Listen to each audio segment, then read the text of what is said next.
Hey, ladies and gentlemen, this is Carmine Sabia for Explain America, and Megyn Kelly just unleashed a bombshell about the ongoing war between Fox News and Tucker Carlson and what she believes is behind it.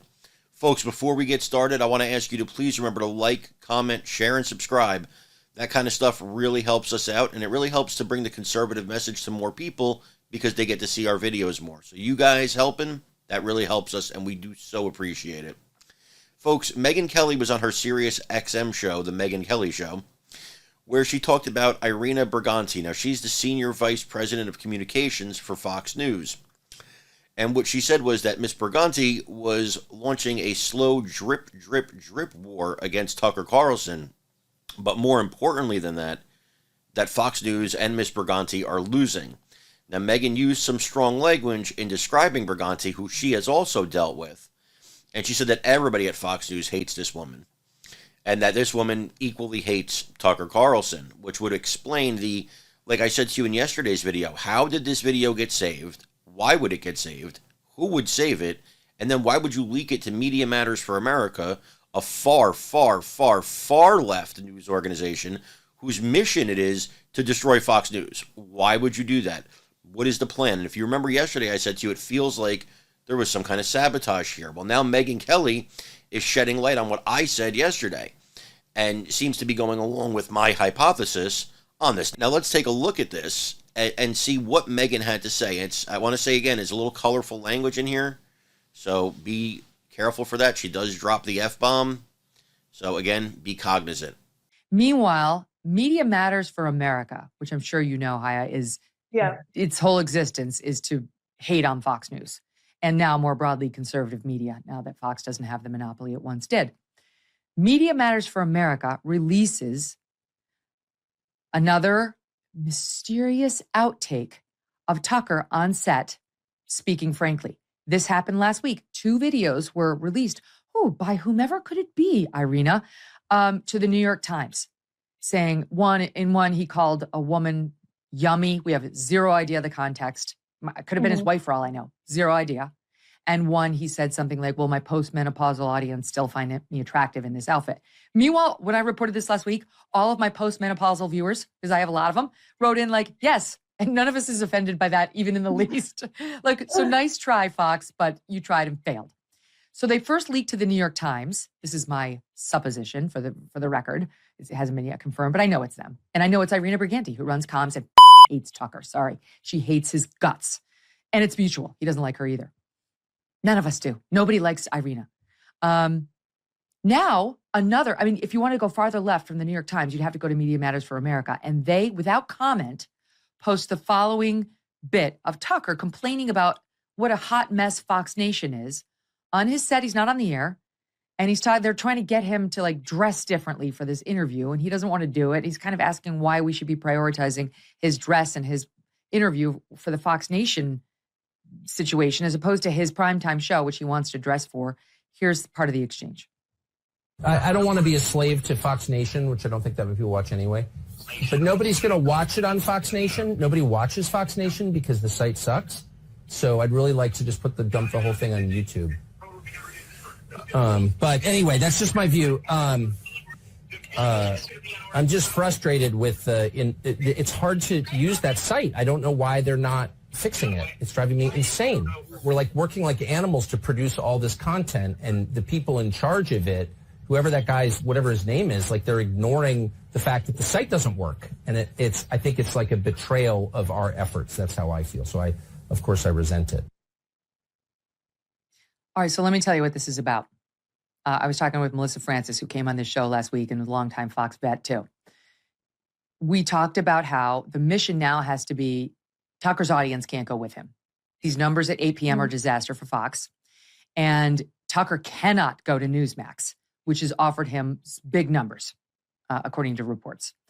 Newsmax would love to have Tucker just slide on over to 8 p.m. And unlike digital media, it would allow him to remain live, which I know Tucker really likes. And there would be some reasons to do that. I could see why Tucker would say yes to that. I'm sure they're finding ways to open the bank account in new ways for Tucker. But you see, that's a threat to Fox. That actually is a real threat to Fox. And so what we have to telegraph to Chris Ruddy, who owns Newsmax, and any other potential employer is he's difficult. He's not a team player. He rips on you from the inside, you see. He calls women, allegedly, the C word in his private messages, which were never meant to see the light of day. You need to police the way you think now, you see, even on your private time. He says bad things about the company's digital offerings. And by the way, at Newsmatch, their digital offering is their strongest brand. That's where they make their money, their digital brand. So you see, he's a hassle. He's a difficult employee. He's not a team player. He rips on you from the inside. This is all an orchestrated hit job, in my opinion, and it's not a subtle one. It's not enough to fire you, Haya. You must be destroyed, and it doesn't matter how nice a guy you were, how many points you put on the board for the channel, that you brought us through the Trump years, that you were number one in your time slot, that you haven't said one negative word about us. You will be destroyed to settle some angry, bitter, internal PR hacks, personal vendetta against you. And if she managed to convince the bosses, the Murdochs, that he's not good for them either, that he may have called them a name or two, so much the better, because they're the ones who make the final decisions. That's what I think is going on here. Your thoughts on all of it? Yeah, I mean, I think it definitely feels like a very coordinated effort to silence him and to take him down. And the reason is simply because he tells the truth, right? That he says the things that no one else in the media will say. He asks the questions and no one else will ask. And I think that's why they're all coordinating to take him down. All of a sudden, we have his private text messages. We have these secret new, unearthed video footage of him saying these things. It does feel like a lot of people are conspiring together to silence him. Mm-hmm. And now you get ridiculous pieces like the one from Brian Stelter, who, was formerly on CNN and lost his job because it was a terrible, terrible show that he was running at CNN that literally nobody watched.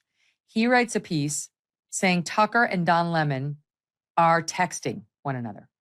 Now, let me tell you how I'm just going to guess this happened with no actual firsthand knowledge of it.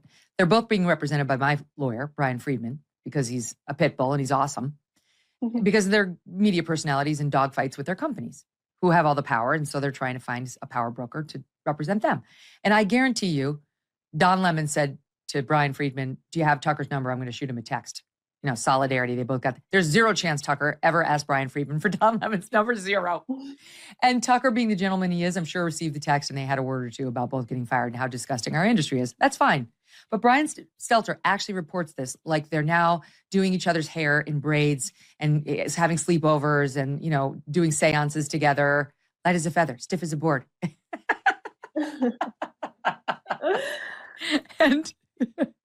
and actually goes on to speculate that they may actually star. This is his speculation. He owns it, but he says, it may sound crazy, but I'm going to write it anyway. Could the two men team up? I can imagine some hotshot producer selling a new Crossfire like it's for the good of the Republic. That these two, why don't we just get, speaking of George Clooney, why don't we get George Clooney and some community theater loser to pair up? Because that's the imbalance of power between those two. He's insane. Tucker would destroy him. Now, Megyn has a real point here, because there has been this slow drip campaign. There's been the text messages released. Now the video is released. And all of this seems to be a way to disparage Tucker's character, to disparage Tucker Carlson as a person. And it doesn't seem to make sense that you'd want to do this to the guy who brought you in tons of viewers, made you oodles of money week after week after week. What is it about Tucker Carlson that you don't want him just not working for Fox News? You want to destroy him. You want to end him. But what Megyn is saying is, and she's right, the fans are still rallying to Tucker. The fans are not going to buy this. The fans are getting behind Tucker Carlson. I'm sure a lot of you that are watching this are behind Tucker Carlson. I'm behind Tucker Carlson. A lot of people I know are behind Tucker Carlson. Tucker Carlson, in my opinion, was axed because he just got too close to the truth about things, and maybe some sponsors didn't like that. Maybe some people in corporate didn't like that. But I think Tucker was not afraid to talk truth to power, a real journalist. And for that, he's been punished. Folks, again, I'm Carmine Sabia. This is Explain America. I want to thank you guys for watching, for listening. Please make sure you like, comment, share, and subscribe. We love you guys. God bless you. Take care, everybody.